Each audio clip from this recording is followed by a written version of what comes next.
샬롬, 좋은 아침입니다. 오늘 5월 8일 목요일 오늘의 묵상 기도하므로 시작하겠습니다. 하나님 감사합니다. 오늘도 저희들을 깨우사 하나님 말씀 앞에 서게 하시고 하나님의 말씀을 사랑하여 주님의 말씀을 지키고 생활 속에서 적용할 수 있는 힘과 또한 그 소망을 주시니 감사합니다. 오늘도 하나님의 지혜로 우리가 생각하고 바라보게 하여 주옵시고 오늘도 내 안에 계신 하나님의 말씀을 듣고 살아갈 수 있도록 은혜를 더하여 주시옵소서. 예수님의 이름으로 기도합니다. 아멘. 오늘은 우리가 아까 공동체 성경에서 봤던 것처럼 열왕기상 6장의 말씀을 우리가 함께 읽었습니다. 열왕기상 6장은 이제 솔로몬이 성전을 이제 건축하는데 본격적으로 시작하는 것입니다. 열왕기상 5장이 성전 건축을 준비하는 거라면 열왕기상 6장은 성전을 건축하기 시작하는 것이었습니다. 근데 여러분 여기서 솔로몬이 성전을 건축하는 것이 어떠한 의미가 있는가를 우리가 알았으면 좋겠습니다.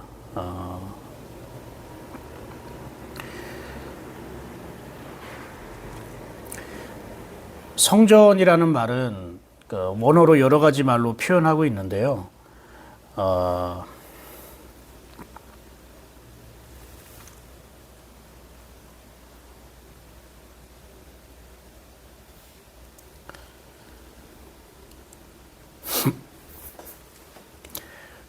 성전이라는 말로 번역된 원어는요, 바이트라고 해요.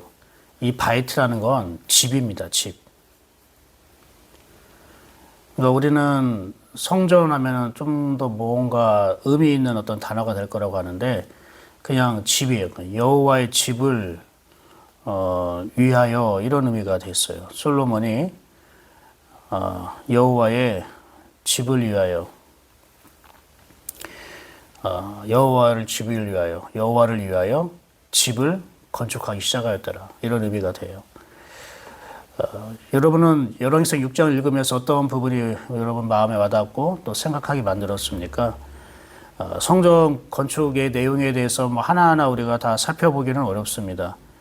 그런데 11절, 12절에 볼까요? 솔로몬이 성전 건축을 하고 나서 이렇게 하나님께서 말씀하세요. 11절에 여호와의 말씀이 솔로몬에게 임하여 이르시되 성전 건축을 이렇게 하는데 하나님의 말씀이 솔로몬에게 임한 거예요.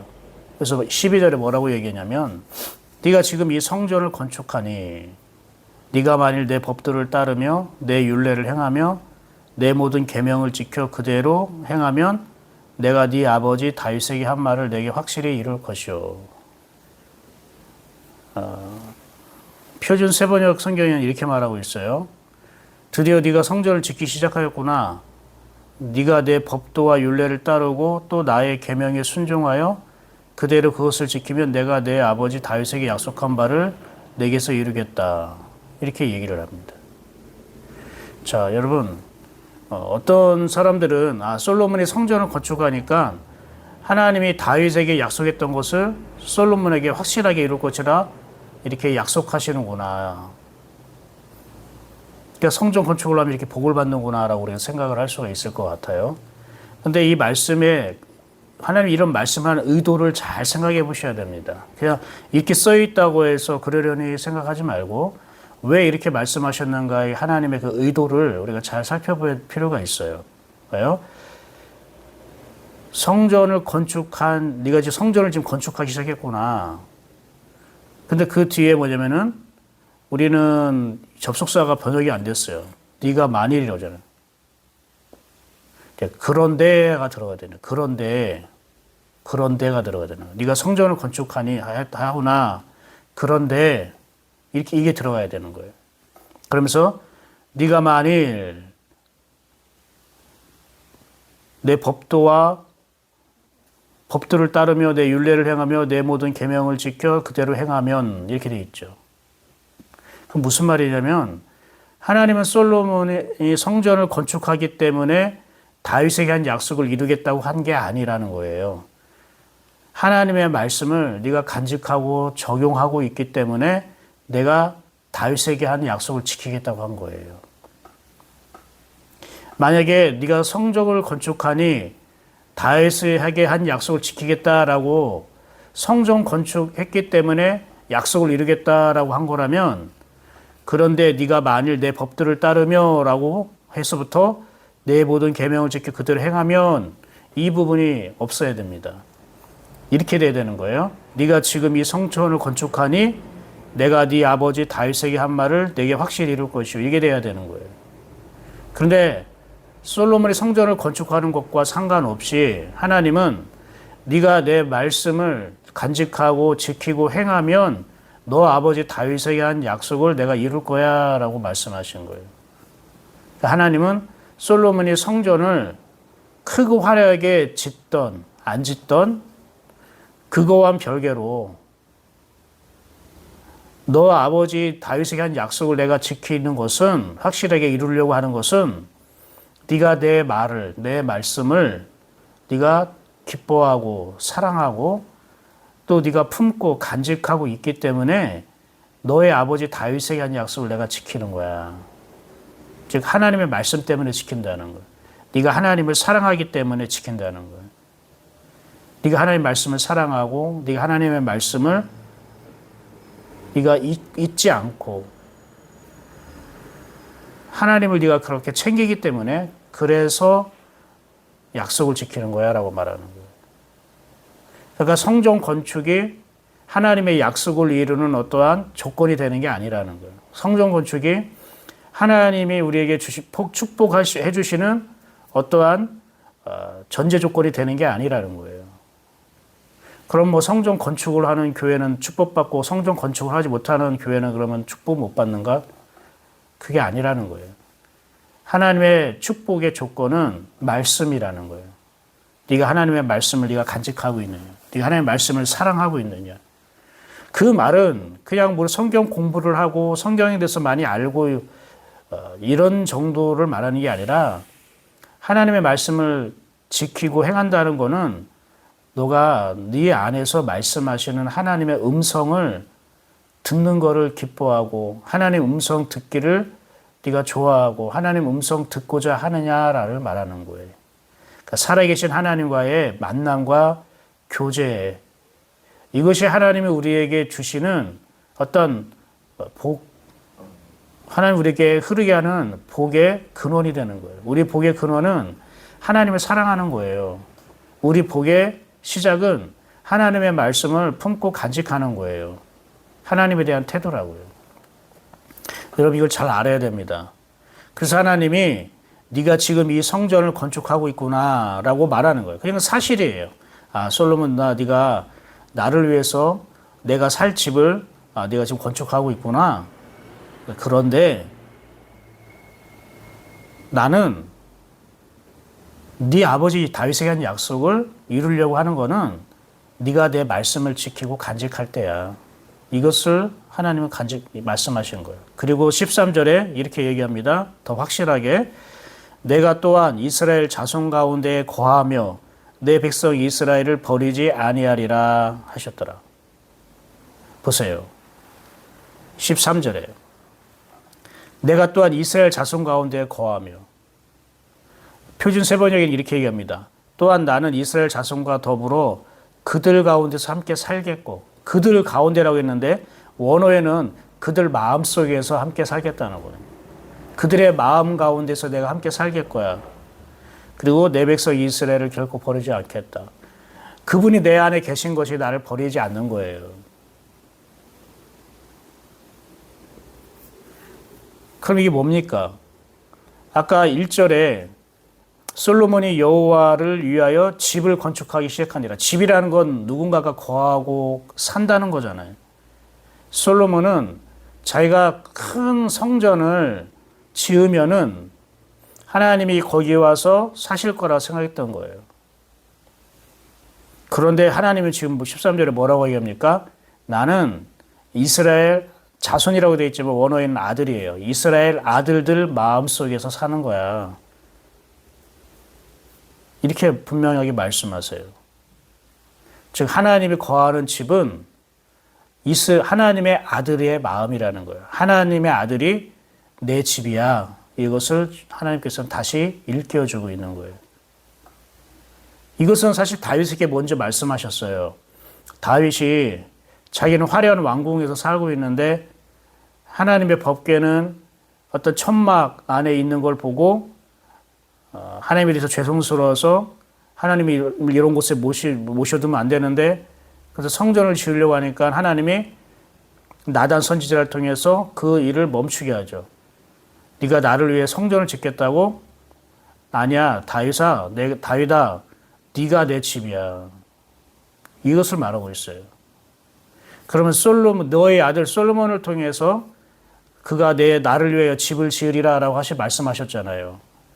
근데 여러분 이걸 우리가 제대로 잘 알아야 되는데 너의 아들이 나를 위하여 집을 짓겠다라는 것은 바로 예수 그리스도를 말하는 거예요. 너를 통해 임할 예수 그리스도가 내 집을 지을 거야. 무슨 말입니까? 예수님이 말씀하셨잖아요. 이 성전을 헐라 내가 사흘 만에 다시 일으키리라. 이는 곧 성전된 자기 육체를 가리킴이라.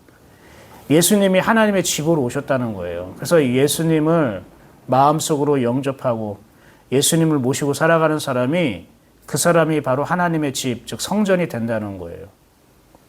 근데 이것을 이스라엘 백성 유대인들은 이 다윗의 왕, 혈통적인 아들 솔로몬이 성전을 지어야 된다고 생각한 거예요. 근데 솔로몬이 성전을 지으고 나서 여러분 그때부터 여러분 정말 하나님의 은혜와 축복이 넘쳤을까요? 아니면 그때부터 이스라엘의 신앙에 여러 가지 문제와 악재가 시작됐을까요? 그건 두 번째입니다.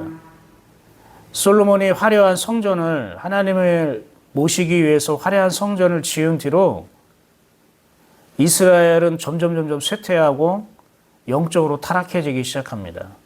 나중에 여러분 열왕기사 읽다 보면 나오겠지만 솔로몬 성전에 법궤만 모셔두는 게 아니라 수많은 이방 여인들과 이방의 그 왕의 공주들과 결혼을 합니다. 전략적인 결혼을 하죠. 근데 그 이방의 왕들이, 이방의 그 공주들이 자기 나라에서 섬기고 있던 신들이 있잖아요. 그 신들의 형상을 하나님의 법궤가 있는 그 성전에 다 갖고 옵니다. 그래서 거기서 하나님의 성전에서 이방 신들의 이름을 부르고 하나님의 성전에서 이방 신들을 위한 제사를 드리고 하나님의 성전에서 많은 사람들이 우상을 숭배를 하고 있더란 말이에요. 솔로몬이 그렇게 만들었어요. 무슨 말이냐면은 하나님은 보이는 어떤 건물에 계신 게 아니라 하나님을 믿는 자녀들이 하나님의 집이고 그들과 함께 살겠다고 말씀하셨는데 솔로몬은 인간적인 어떤 마음으로 크고 화려한 성전을 지은 거예요. 그걸 얻는 유익보다는 그것으로 인해서 빼앗기고 잃어버린 게 더 많았다라는 거예요. 보이는 신앙이 이런 거예요, 여러분. 보이는 신앙이 아예 쓸모없는 게 아니에요. 어쩔 때는 어떤 보이는 형식적인 예식이나 예배나 어떤 이러한 것이 우리에게 가끔씩 유익을 줄 때가 있어요. 선순환이 될 수 있다는 거예요. 그러나 우리 인간에게는 보이는 어떤 신앙 중심, 보이는 예식, 예배의 중심으로 빠져버리면 선순환보다는 악순환이 더 강하게 나타나는 것이고 우리의 영적 유익보다는 영적으로 손해보고 잃어버리고 빼앗기는 것이 더 많아진다는 걸 말씀하고 있는 거예요. 오늘 말씀을 정리하도록 하겠습니다. 하나님이 13절에 분명히 얘기해요. 내가 또한이라고 되어 있지만 원어에는 더욱더란 뜻이에요. 더욱더, 내가 더욱이 이스라엘 아들 가운데에서 내가 살 거야. 그것이 내 백성 이스라엘을 내가 버리지 않는 거란다. 솔로몬은 크고 화려한 성전을 지어서 거기에 법궤를 모시고 거기서 예배, 예식, 절기 이런 제사를 드리면 하나님이 자기 나라를 자기 왕국을 버리지 않을 거다. 축복할 거라고 생각했던 거예요. 그 마음은 이해는 하겠어요. 그런데 방향이 잘못된 거예요. 방향이 잘못됐어요. 이게 부분이 좀 아쉽죠. 다시 한번 얘기하지만 솔로몬이 성전을 짓기 시작할 때에 하나님이 먼저 임하여 말씀하셨잖아요. 그거 왜 그럴까요? 야, 화려한 성전 나에게 필요하지 않아. 이미 네가 내 집이고 이스라엘 백성이 내 집이야. 너희들이 하나님의 말씀을 존중히 여기고 사랑하고 하나님의 말씀을 간직하고 내가 생활 속에서 적용하는 그것이 내가 너에게 복을 주는 통로가 되는 거야. 이렇게 분명히 얘기했어요. 그리고 나는 분명히 얘기한다. 이스라엘 아들들이 내 집이고 나는 그들 가운데 함께 살겠다. 그들이 내 성전이다. 그렇게 얘기했으면 솔로몬이 알아듣고 어떻게 해야 될까요? 뭐 성전 건축하기를 멈춘다던가 아니면은 포기한다던가 뭐 이러한 반응이 있어야 되지 않겠어요? 그런데 14절 볼까요? 14절 보면 솔로몬이 성전 건축하기를 마치고 결국 성전 건축하는 걸 마쳤다는 거예요. 이건 두 가지를 생각해 볼 수 있어요. 하나님의 뜻을 알고 그렇게 되기를 사모하면서 성전 건축을 끝까지 했다는 것일 수 있고 하나는 그래도 이렇게 시작됐는데 수많은 백성들과 그리고 아둘람 왕 히람의 도움을 받아가지고 또 이렇게까지 시작했는데 중간에 멈추면 체면도 아니고 채통도 안 되고 이게 왕으로서 이 꼴이 뭐야. 하던 거 맞춰야지. 뭐 이렇게 할 수도 있겠죠. 여러분이 하나님의 성전인 거 알고 계시죠? 여러분의 마음이 하나님의 집인 걸 알고 계시죠? 여러분의 마음이 하나님의 성전이에요. 여러분의 마음에 하나님의 말씀이 있는 것이 하나님이 여러분을 떠나지 않는 것이고 여러분에게 복을 주시는 근거가 되는 것입니다. 여러분, 보이는 어떤 화려한 신앙과 예식, 이것이 우리에게 영적인 도움을 주는 것은 많지 않습니다. 오히려 빼앗기게 하는 것이 많을 것입니다. 우리가 솔로몬처럼 잘못된 어떤 방향을 가지면은 이것이 돌이킬 수 없는 그것이 큰 재와 재앙과 화가 우리에게 임하는 것입니다. 여러분, 보이지 않는 여러분의 마음, 그것이 보이지 않는 하나님의 성전이 되는 것입니다. 성전된 여러분, 오늘도 하나님의 집으로 여러분이 거룩하게 살아가길 소망합니다. 하나님의 집으로 그분의 말씀을 간직하고 살아가길 소망합니다. 여러분 마음은 하나님이 거하는 집입니다. 그 집이 여러분은 이 하나님의 집이기 때문에 집 주인이신 하나님이 살아야 되는 것이고 집 주인이신 하나님이 사시면 여러분은 결코 세상에 빼앗기지 않을 것이고 본성에 빠지지 않을 것이고 하나님과 정말로 교제하고 함께 걷게 되는 놀라운 은혜와 축복을 누리게 될 것입니다. 하나님의 집으로 살아가는 우리 예인께 성도님들을 축복합니다. 기도하겠습니다. 감사합니다. 우리를 하나님의 집으로 우리의 마음을 하나님의 성전으로 부르시고 만드신 하나님을 찬양합니다. 예수 그리스도께서 이미 성전이 되어 우리 안에 오셨습니다. 성전 되신 그 예수 그리스도를 우리가 사랑하고 기뻐하며 주님의 입으로 나오는 모든 말씀을 우리가 간직하고 또 생활 속에서 적용할 수 있도록 하나님 성령의 지혜와 용기와 믿음을 우리에게 허락하여 주옵소서. 말씀 주신 하나님을 찬양하며 예수 그리스도 이름으로 기도드렸습니다. 아멘. 예, 오늘도 여러분 주님과 함께 동행하는 기쁨의 하루 되시기를 축복합니다. 저는 내일 아침에 다시 뵙도록 하겠습니다. 샬롬.